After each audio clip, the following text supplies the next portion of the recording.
por detrás de mi voz. Escucha, escucha, otra voz canta.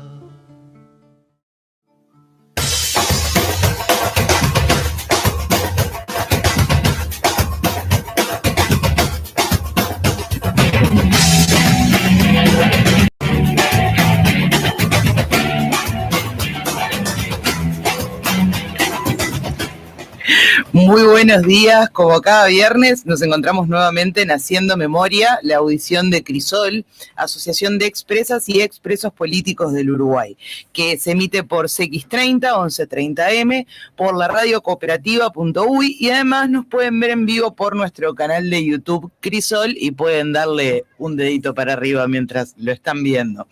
Desde los controles técnicos tenemos a Maxi Pérez y Eduardo Pájaro Fernández aportando sus conocimientos informáticos. Tenemos a Agustín Bérgolo en la conducción, Valdir Tavares, que hoy nos encuentra con nosotros, José Olivera, que lo tenemos acá. Buenos días, José. Buenos días. ¿Cómo estás? Muy bien, muy contento de estar acá en esta prestigiosa audición, bien acompañado por Josiana y por Jorge Tiscornia. Me encanta.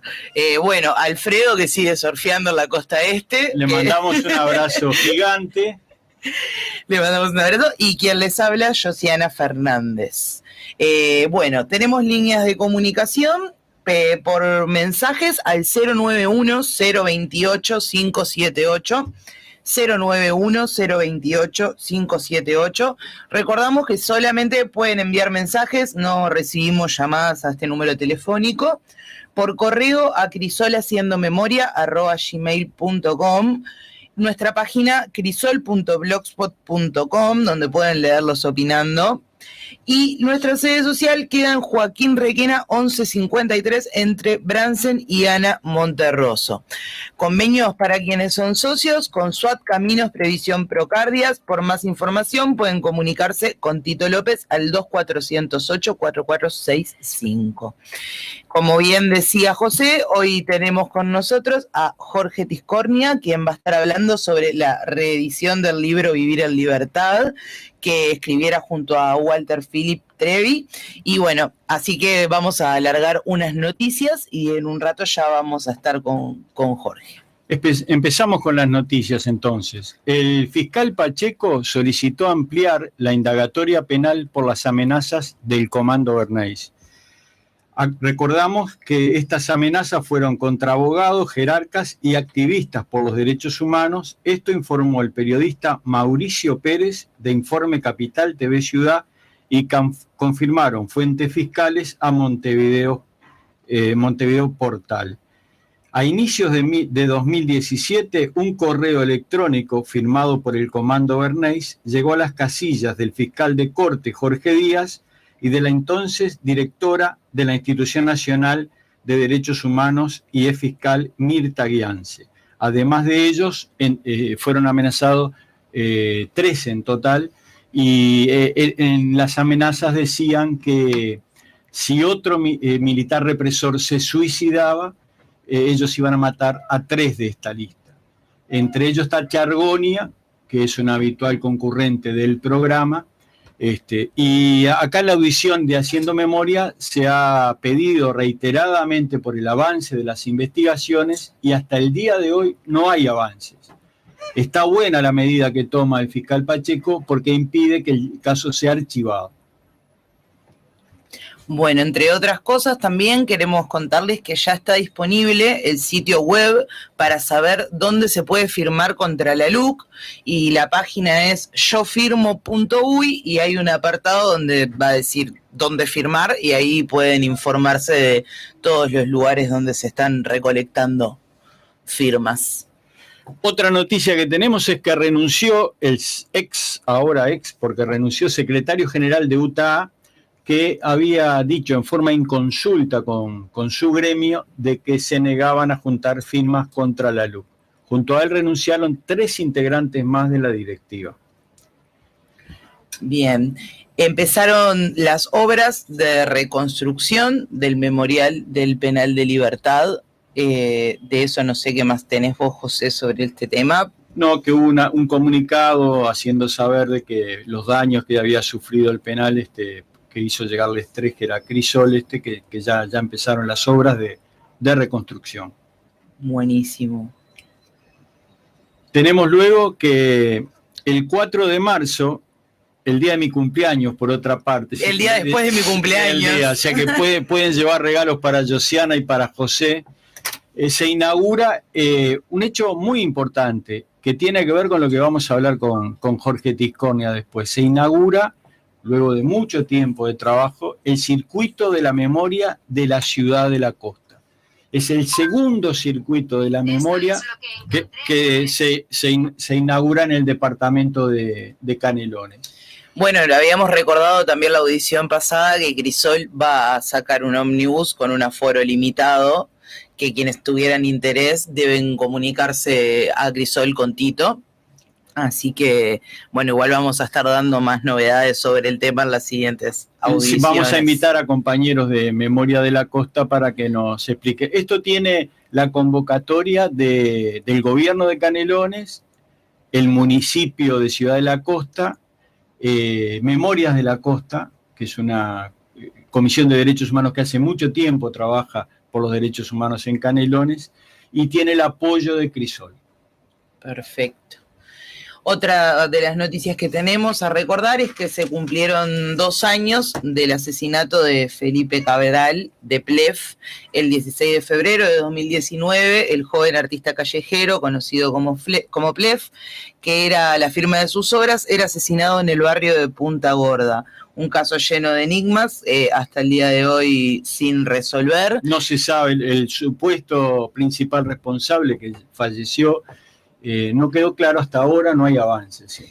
Toda una situación que se dio en el medio de la campaña Vivir Sin Miedo también, que, bueno, envalentonó ciertas actitudes que no compartimos para nada, entonces nos parecía adecuado recordar que van 2 años de la muerte de Plef y todavía no tenemos nada. Una preocupación que lanzamos a los oyentes es que a Cabildo Abierto le corresponde un nuevo integrante a la Corte Electoral. El llamado es al sistema político que miren bien a quién van a poner, porque por los antecedentes de Cabildo Abierto, entre los deudores contumaces a organismos del Estado, entre ellos al Banco República, y los que están manchados en sangre de uruguayos por pensar distinto, ya nos han dado varias sorpresas negativas para la democracia. Entonces hacemos un pedido al Parlamento de que estudien bien a quién van a poner en ese cargo de la Corte Electoral. Totalmente. Y bueno, y tenemos la columna, como cada viernes, de Julio Toyos, así que si te parece, José, podemos ir escuchando. Adelante, qué tiene para decirnos. Ahora, en Haciendo Memoria, Julio Toyos. Las vacunas son la más despiadada versión del capitalismo salvaje. El drama que vive la humanidad es una fuente de ingresos que ya es obscena de los grandes países. Propietarios de los más grandes laboratorios medran inmoralmente con la pandemia, mientras esos países monopolistas y otros que ni lo son, como Chile, Argentina y alguno más, ya están vacunando. Los tercermundistas más rezagados como nosotros estamos desde hace largo rato con el brazo arremangado esperando el pinchazo salvador, sino por lo menos alentador. No voy a ir a la anécdota que volvería politiquero mi análisis. No haré anécdotas. Primero, la salud ha dejado de ser prioridad ética y moral, sino que es un raro negocio, hoy el más multimillonario del mundo, que exige el secreto más oscuro de la sigla. No hablo ni sugiero las coimas inmorales, que las tiene que haber, porque la corrupción mundial es una rémora que es una gran parte de los negocios que hay en la humanidad. Es sabido que la África más profunda, pobre, será vacunada tarde, mal o nunca. Podría extenderme en esto, pero hay otros puntos neurálgicos que me obligan. Por ejemplo, que esos grandes depredadores económicos que son los laboratorios exijan para vacunar la firma de un documento donde exoneren de responsabilidad por cualquier daño material físico a las vacunas. Algo parecido al documento que se firma antes de cualquier operación, exonerando de responsabilidad a los responsables de la operación, aunque parezca redundancia. Ese tema crucial de la firma ha hecho que mucha gente, por no firmar ese cheque en blanco, no quiera vacunarse. No decimos eso porque seamos antivacuna. Yo no tengo más remedio, me vacunaré, pero firmar eso es grosero, burdo y avasallante de los derechos de autodefensa jurídica.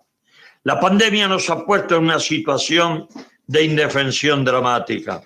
Nos puso de rodillas como nunca pasó. Y la verdad, ramera lagañosa, ¿dónde estás, verdad? El secretismo, la confidencialidad, lo recóndito nos vuelve desconfiados. Lo que hablábamos hace 2 semanas cuando desmenuzamos el tema de cristalinidad, palabra con la que hacen gárgaras hasta los tipejos más desconfiables del mundo. En fin, muchos piensan que esta columna la debía hacer algún discípulo de Discépolo, porque el mundo se ha vuelto un cambalache. Y no he tocado el calentamiento global, la polución, el aire contaminado por las grandes potencias, 1000 cosas más. ¿Cómo las meto en 3 minutos? Y seguro que ustedes se cansarían de oír repetir estas súplicas para salvar al mundo. Fue Julio Toyos en Haciendo Memoria.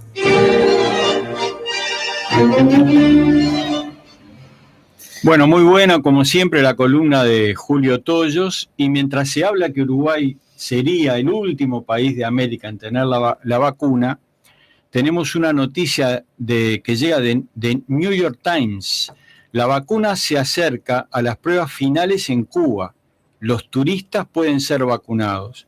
En medio de la escasez de pan, Cuba se acerca un paso más a un hito científico, la producción masiva de una vacuna contra el coronavirus inventada en la isla. Como comentario, creo que ninguna de las otras vacunas que se están dando en América Latina ha sido desarrollada por países de la región. Entre otras cosas, tenemos la reforma previsional. El primer informe de la comisión se posterga hasta marzo y el PIT-CNT critica diagnóstico del gobierno. Según la diaria, a la central sindical le preocupan la reforma de la caja militar, la evaluación del régimen de AFAP y los cuestionamientos a la ley de flexibilización del 2008. Hay un tema ahí que está en el tapete dentro de los temas que plantea el PIT-CNT, son 4 principales, pero es algo que Crisol siempre está levantando como bandera, que es el gran déficit de la caja militar. Se han hecho pequeñas correcciones, pero la reforma de fondo y el mal que genera para la economía del país es algo que debe estar planteado. Y es uno de los temas que está proponiendo el PIT-CNT al sistema político, ¿no?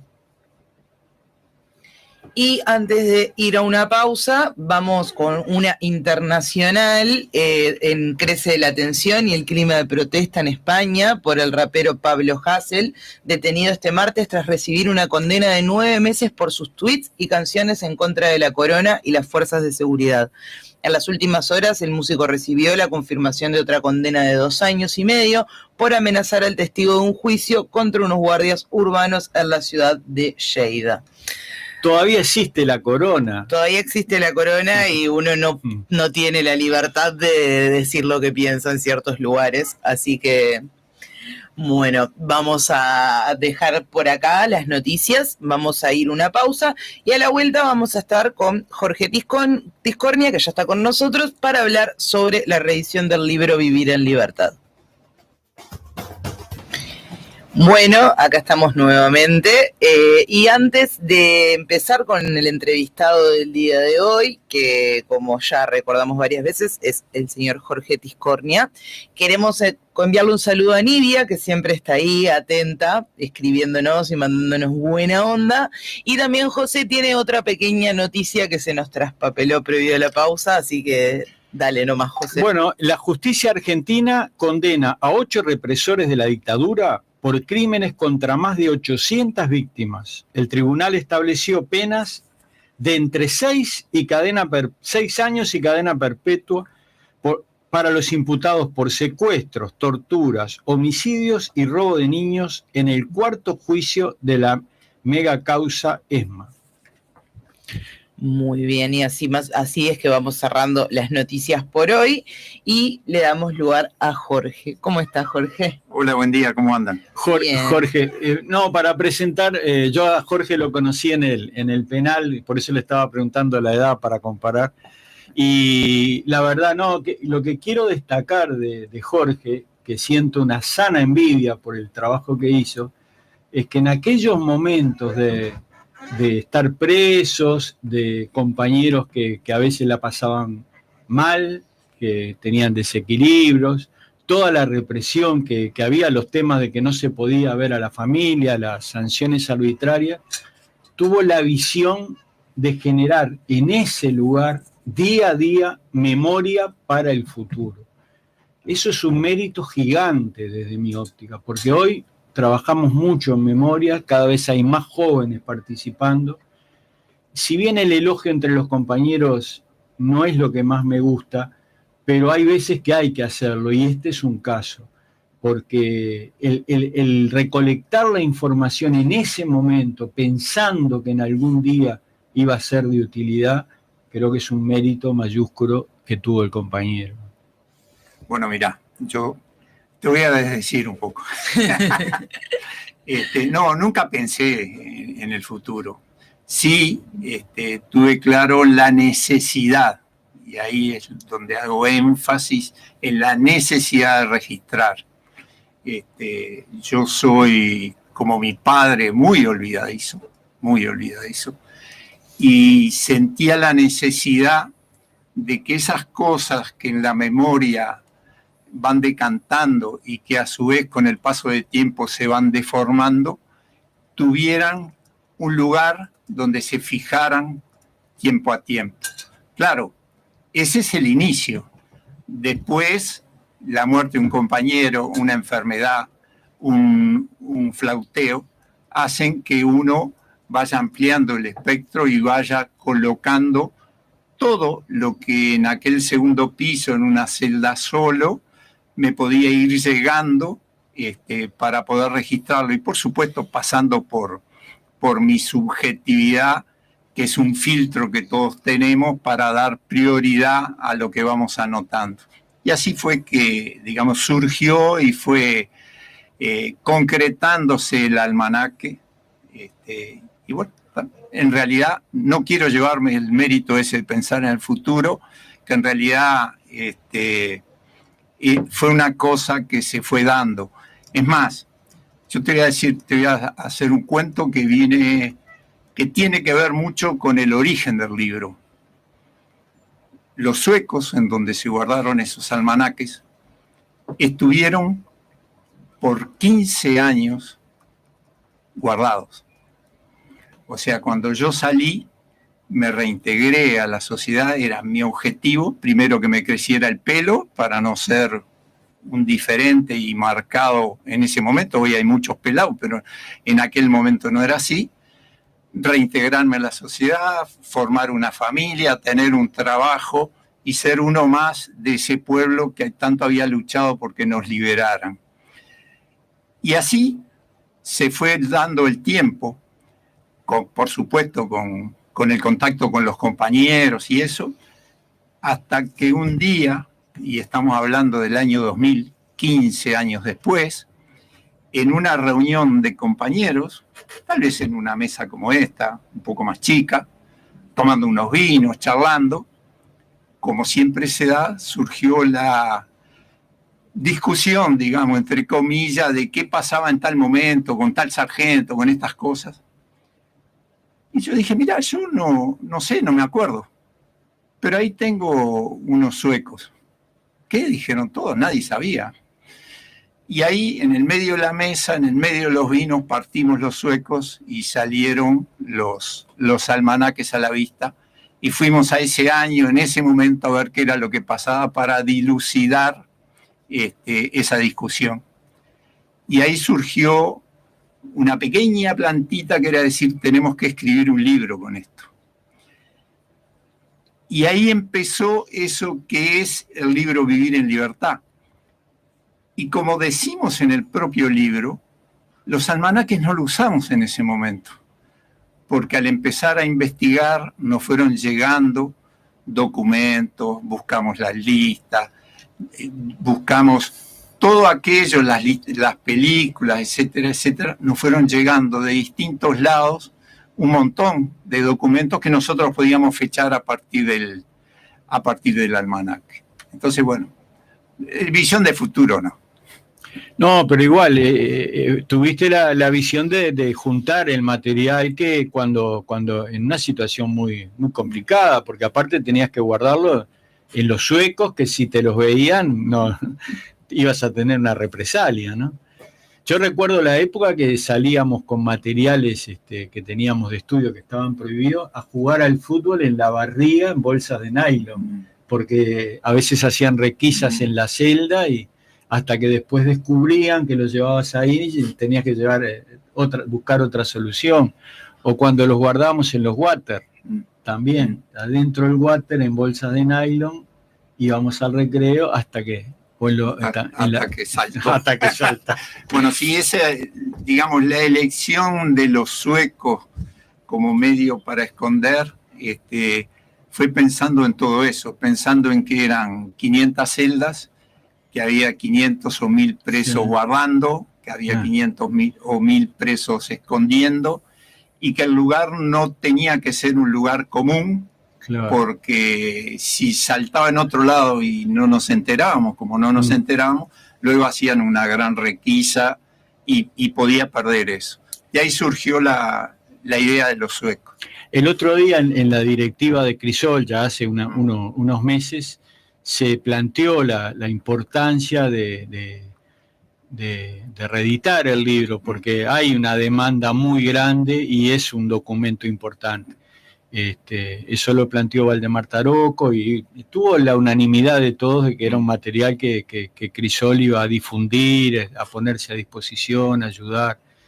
Y justo hoy, te estaba comentando antes de empezar el programa, algunos compañeros, sin saber de que tú venías acá a la audición, estaban preguntando por tu libro. Tal es el caso de Pedro Silveira. Ah, mirá, Pedrito. Sí, Pedrito estaba preguntando si de un libro que habían escrito Phillips y Tiscornia, quién lo podía tener. Y ahí le informamos de que hoy se iba a hablar, y él preguntaba una pregunta lógica que es, ¿cuándo iba a salir el libro? Bueno, ahí está. Desde el año pasado venimos trabajando en la reedición. Por suerte también me fueron llegando más documentos sobre eso y el libro se amplió con más documentos, que luego podemos hablar cuáles son. Y se logró con Banda luego de 17 años, porque el libro salió en 2003. 2003, sí, también. Luego de 17 años lograr esa reedición.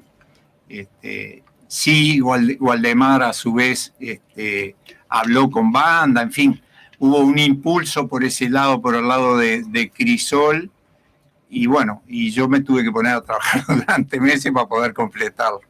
Está bien. No sé, Josiana, porque tal vez... No, yo los escucho porque me encanta escucharlos, aparte... No, porque es bueno en el libro, ¿viste? Son 4 partes que abarca el libro, pero hay una que son los comunicados o los reglamentos que ellos ponían, que son tremendos. Cualquier persona, A mí me tocó estar en el exilio, yo no me quedé hasta el final. Y en el exilio se manejaba ese comunicado de las famosas artesanías. Claro. Que no se podían hacer artesanías con una rosa sangrante, con un caballo corriendo, con el sol azteca. La mujer embarazada, la mujer con el niño. Ahí está. Y cada vez iban agregando más cosas. Sí. Yo te estaba diciendo que no encontré el comunicado, aquel verbal, cuando ellos dan de la caída, que nos sorprendió a todos, que lo dieron de la caída del régimen del Vietnam, en Vietnam. En Vietnam. La derrota de Estados Unidos, la primera derrota internacional de Estados Unidos. Eso lo comunicaron verbalmente. Si es por la audición de Radio Nuestra, tienen que estar el libreto.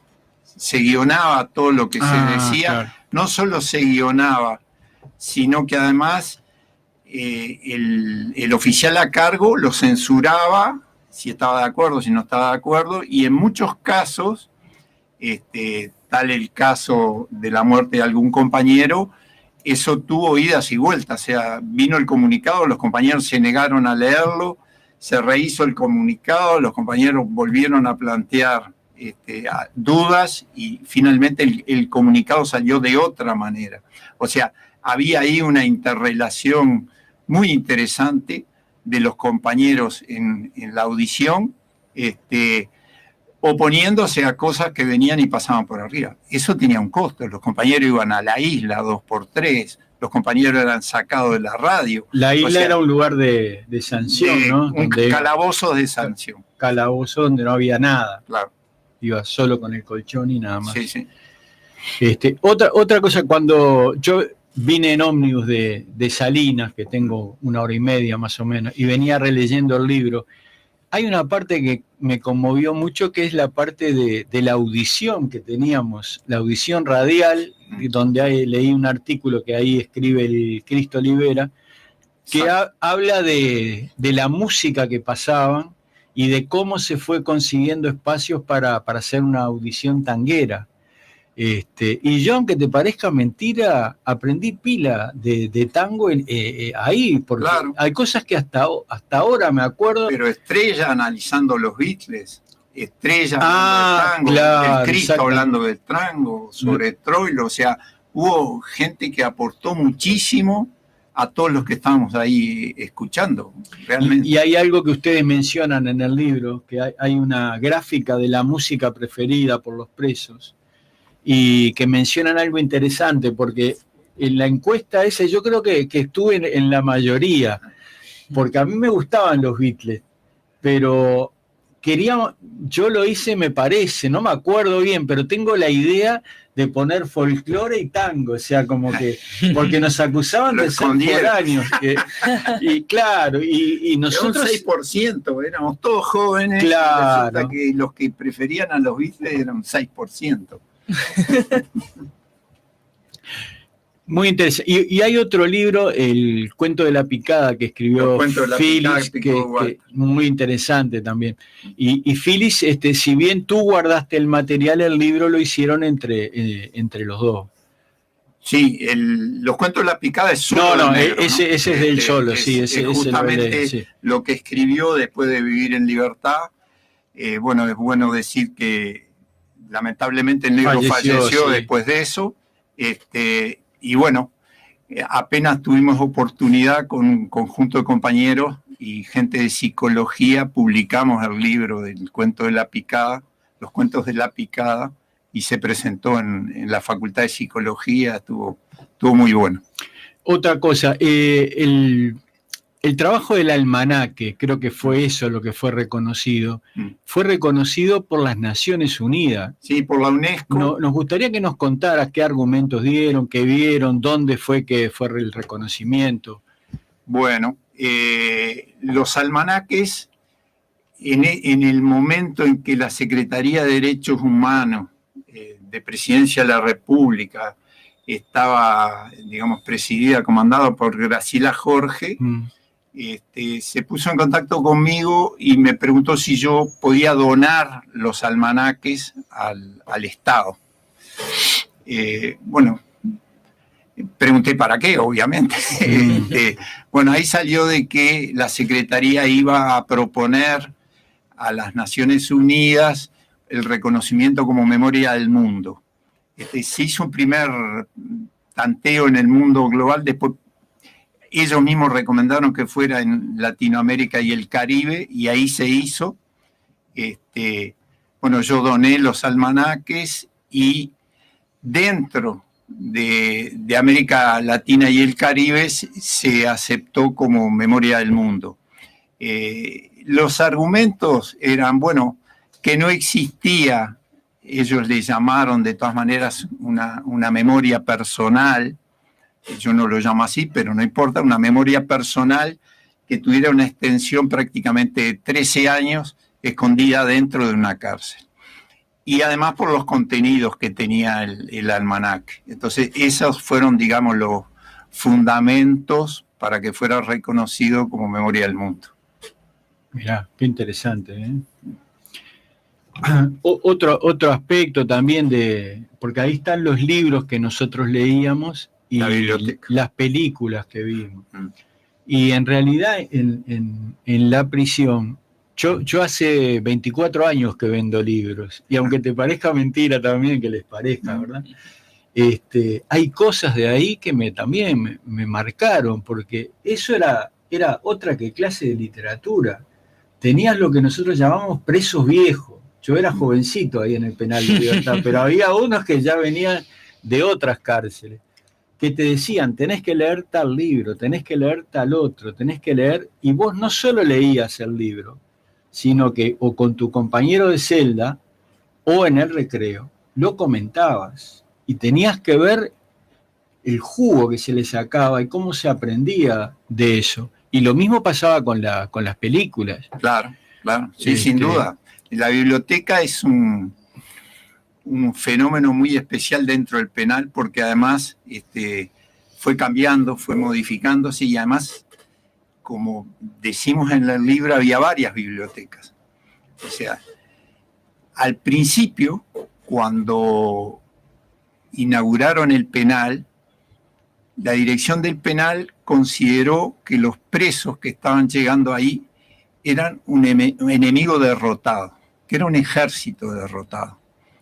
Y fueron a conversar con lo que ellos suponían los dirigentes para entablar la forma de ir haciendo el penal poco a poco. Ellos no tenían ninguna experiencia en el penal y los presos sí, venían de varias cárceles antes. Y ahí hubieron muchas propuestas, desde sembrar las hectáreas que habían ahí, el chiquero, la biblioteca, la cantina, un montón de cosas que fueron surgiendo en ese diálogo. Claro, eso no duró nada, ¿no? El golpe de Estado llegó en junio y ahí se acabó todo, llegó inteligencia militar, liquidando todo.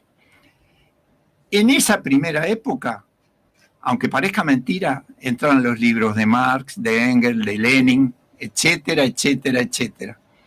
Y revistas de política, etcétera. Hasta que, llegado el golpe de Estado, se liquidó.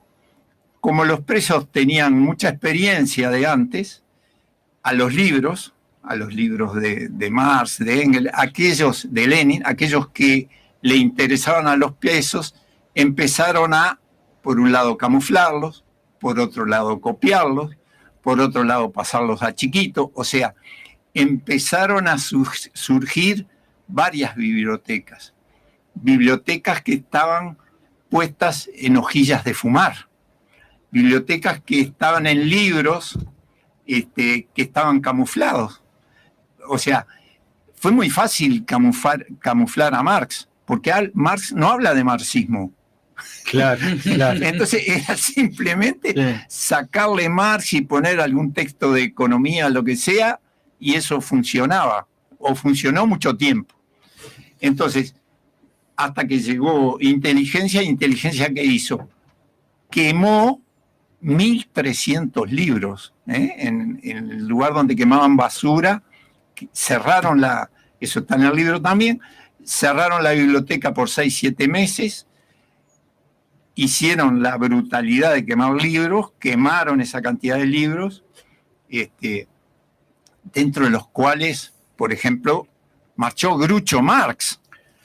Groucho Marx. Ese se lo requisaron al Gordo Riera en el segundo B. Claro.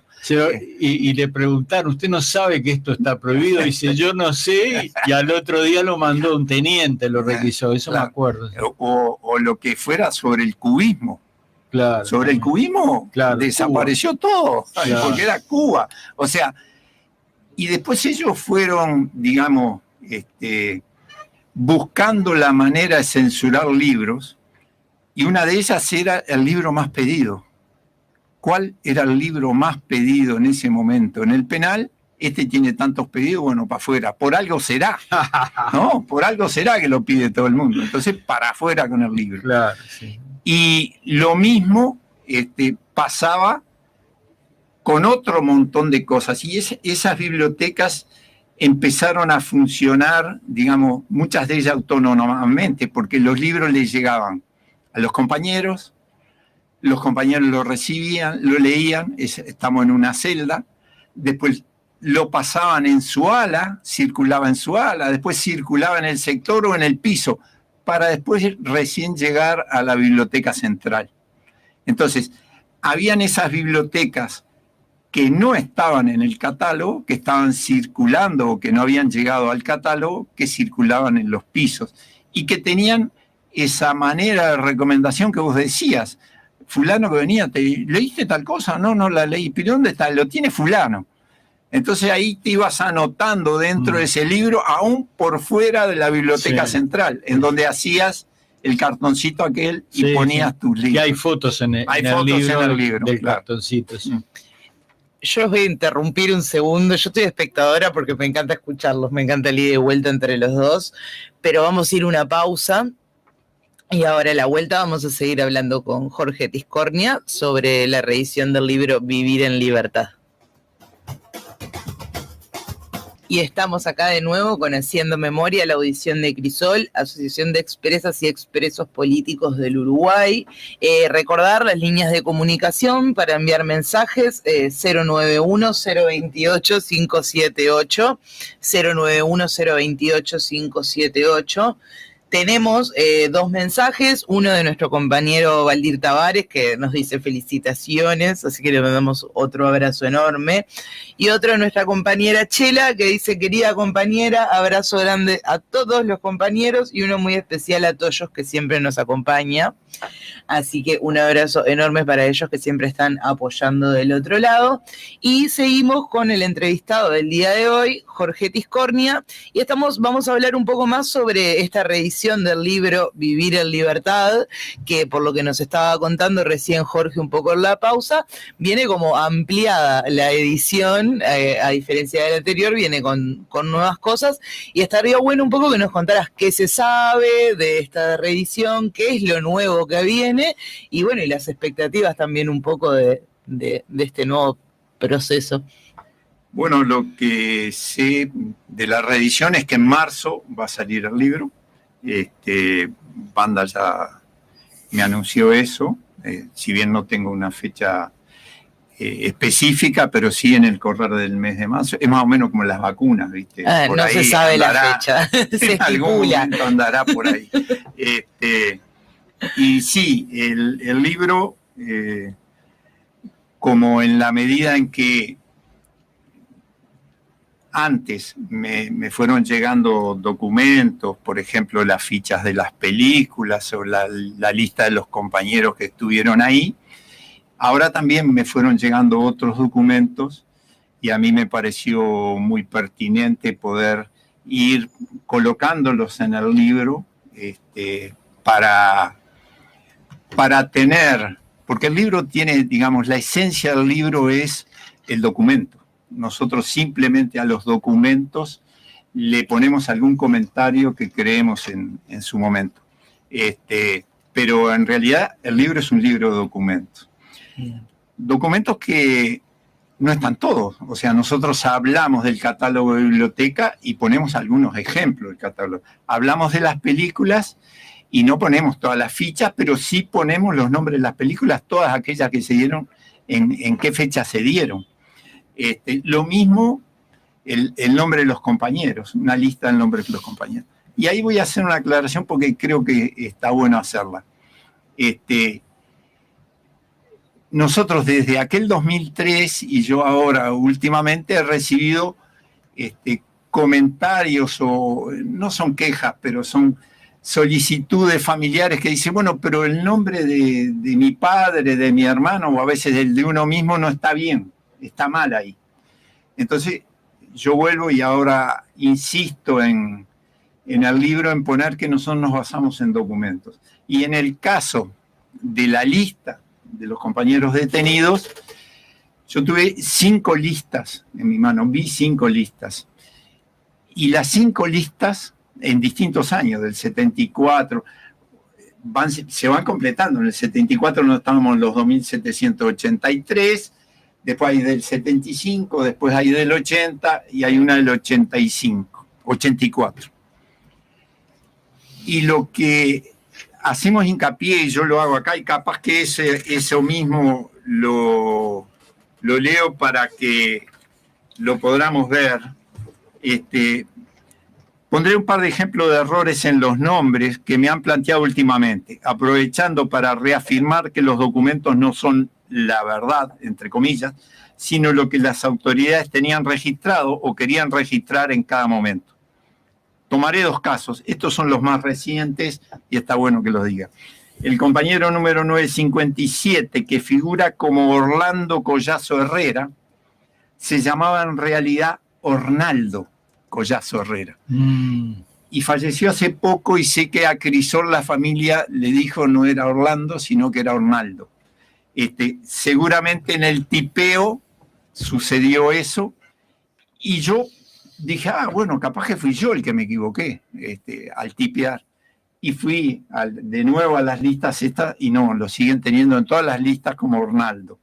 Y después el compañero Everton Campiglia Vaz figura como Everton Campiglia Paz, con P. O sea, y pongo esos 2 casos, hay muchísimos más de errores. Pero yo, ni el negro lo hubiera hecho, tenemos el atrevimiento de ir a corregir algo, primero porque no conocemos los 2.783 y solo podríamos decir fulano mengano y omitiríamos el resto. Y segundo porque nuestro criterio ha sido, bueno, acá están los documentos. Y que dentro de los documentos haya errores, bueno, sí, lo hay muchísimos. Yo he trabajado en la digitalización de documentos, tanto el archivo Barruti como dentro del archivo del FUSNA, y tengo bien claro que los documentos militares no son la verdad. De ninguna manera son la verdad. Son lo que ellos tenían en ese momento o querían opinar en ese momento. O sea, es algo que a veces cuesta mucho poder transmitir a la gente que eso que está escrito ahí no es verdad. Yo tengo un ejemplo bien claro y donde a mí se me hizo muy claro. Yo caí en junio del 72 y resulta que en documentos militares en septiembre del 73 con Sendik fui a no sé qué iglesia. Hacía meses que estaba preso y eso está escrito ahí. Entonces, a mí eso me hizo boom, decir, bueno, pare un poquito. Acá esto que ellos lo dan absolutamente como verdad no es porque se puede demostrar. Entonces, a partir de eso, nosotros somos muy cuidadosos, hemos sido muy cuidadosos con los documentos. Los documentos son los documentos, dicen lo que dicen. Después podremos completarlos con nuestros comentarios, etcétera, etcétera, y ahí podemos dar algunas pistas de lo que nosotros pensamos. En esta nueva edición van a ver algunos nuevos capítulos que están completando muchas visiones. Por ejemplo, tenemos documentos que hablan del registro de las escuchas de las visitas. O sea, hay inclusive hojas en donde está escrito recluso visita y qué va diciendo cada uno de ellos, y manuscrito, muchas veces plagado de faltas de ortografía, y puesto lo que muchas veces era simplemente un soldado, a veces un cabo, a veces un oficial el que escuchaba, y iban registrando lo que se decía en la visita. También, a partir de eso, nosotros que conocemos a los militares sabemos cómo lo hacen, eso lo procesan y hay textos en donde ellos resaltan qué se dijo en cada visita y cada cosa, y además proponen cuáles serían las acciones a desarrollar en distintos lados. Seguir investigando esto, escuchar nuevamente, pasárselo a la DNI o pasárselo a tal cuartel para que investigue. Entonces, eso está ahí, lo tenemos como documento y sabemos cómo se ha ido desarrollando. Por ejemplo, la primera reunión de familiares importantes que hubo, ellos se enteraron por la visita de que le iba a ver, era en la parroquia Clara Jackson de Heber, y estuvieron ahí. Y después está en un informe de lo que vieron, de qué cantidad de gente había, de que habían venido las madres de Plaza de Mayo, etcétera, etcétera. O sea, está todo el informe. No solo está lo que escucharon en la visita, en tal familiar o en tal otro, sino el proceso que hicieron de seguimiento y de infiltración en algunas reuniones de esas. También tenemos ahí documentos en donde dice, por ejemplo, cada una de las profesiones de los que nos visitaban. Y además están juntadas maestras, están todas las maestras, médicos, están todos los médicos, militares, están los militares, y a su vez hay alguna observación manuscrita que dice pasar a contrainteligencia, y ahí está también. Es muy interesante ver cómo actuaban en el contexto de la visita, con los presos, con los familiares y con los resultados de esas visitas, de lo que se podía escuchar ahí. Después tenemos otros capítulos que hablan de dos documentos internos del penal, uno que comienza desde el inicio, desde cuando le asignan a las Fuerzas Armadas el tener el penal de libertad, y cómo la necesidad que tienen de personal, de armas, de equipamiento, de presupuesto, o sea, eso está perfectamente todo explicitado. Ahí es un largo documento. Tenemos otro documento en donde, que es otro capítulo, donde se va a ver todo aquello que ellos tenían como método de seguridad dentro del penal. ¿Qué pasa si es atacado el penal?